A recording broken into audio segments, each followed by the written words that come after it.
This is the Scario.com Weekly Winner. This is Jenna St. Clair. We hope you enjoy this podcast from Scario.com. 2666 by Eric Peterson. My dad died and left me a cabin that we enjoyed every summer when I was a kid. I waited through a long winter thinking about the spring. The snow would all melt and I would get to drive through the winding forest roads up to the cabin. Well, the day has arrived and I'm rolling along in my dad's old truck. I practically expect to hear him laugh. Damn, it's gorgeous. Isn't it gorgeous, Scotty? Damn, we're going to have a great time up here this summer. I can feel his handprints in the leather on the steering wheel. His travel mug is nestled in its round rubber padded holder, always clean and ready to be filled with iced tea or road java.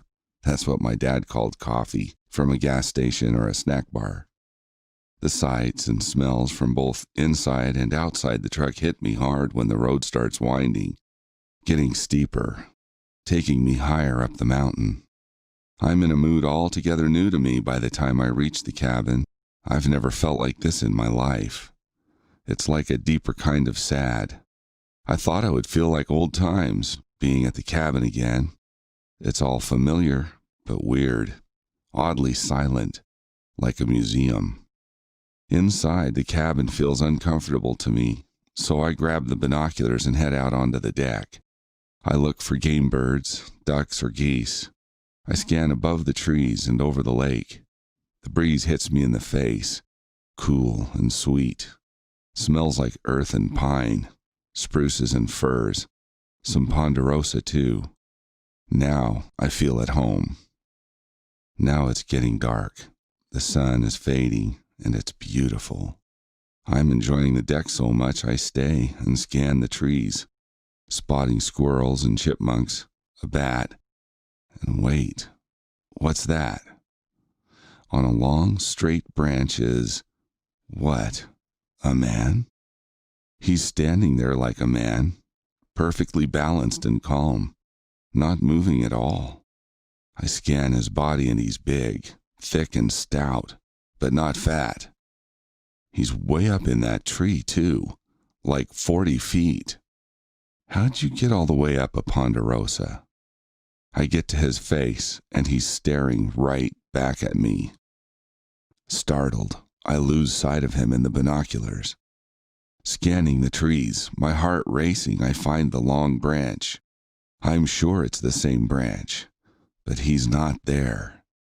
I head for the door, my hand shaking when I turn the knob. I just get the door closed when I hear the howl, deep and long, threatening. My blood runs ice cold as I go room to room, locking windows, afraid I'll see him staring back at me through one of them. I hear a thump on a wall, like a rock hit the wall. That's what those miners said way back in 1924, that 8 men were spotted around their camp and one of the miners took a shot at one.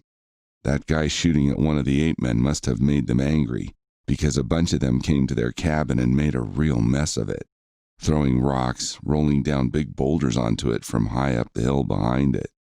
They stayed at it all night, too, finally creating a hole in the roof, even hitting one of the miners with a rock that flew through the hole. I remember Dad reading the story in the paper to me. He said that all happened the year my grandpa built this cabin. I remember the picture of one of the miners.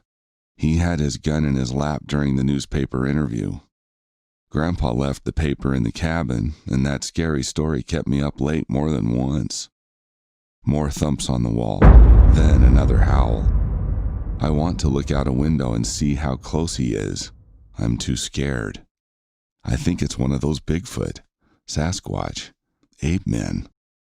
Think, what would Dad do? He'd grab one of his guns. He may have done other things, I'm not sure. My dad was pretty clever, but I know for sure grabbing a gun is one of the things he'd do, and quick about it too.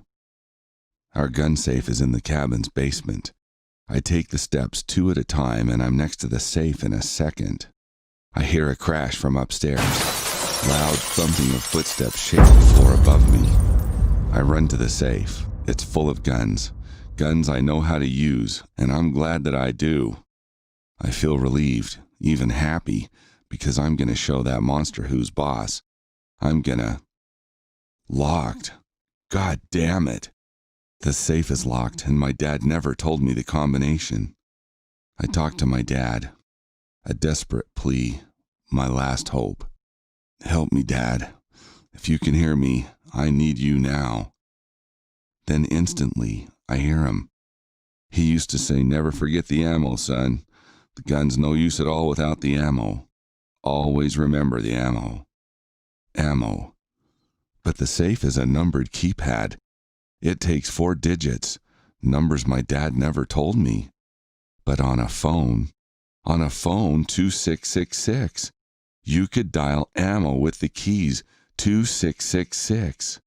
I dial it. It clicks. I grab the handle and turn it. I love you, Dad.